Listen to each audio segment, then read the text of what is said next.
Is your Hisense TV blinking red lights and refusing to turn on? Those blinking codes aren't random. They're your TV's way of telling you something's wrong. Stick around, and in just a couple of minutes, you'll learn what those blinks mean. Simple steps you can take and which fixes might require a pro. Let's dive in. Each blinking pattern points to a specific issue. Here's a quick breakdown.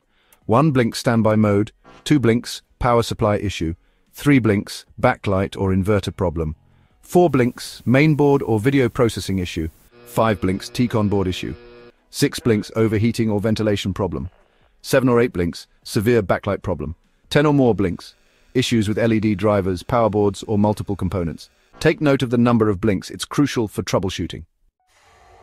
Before diving into fixes, let's cover the basics. First, power cycle, turn off the TV, unplug it and wait for 30 to 60 seconds. Be cautious, plug it back in and power it on. Next, check connections. Carefully ensure all cables are secure and free of damage. This is crucial. Still blinking?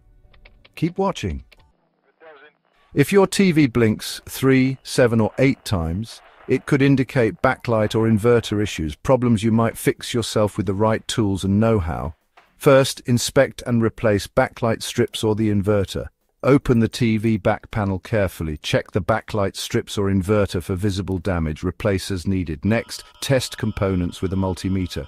Test the backlight circuit or inverter for continuity. DIY fixes can be risky. If in doubt, call a professional.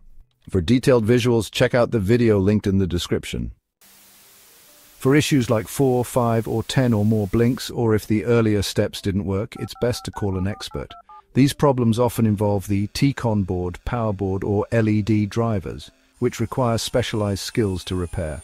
And remember, attempting complex repairs can void your warranty. Always check your warranty terms first.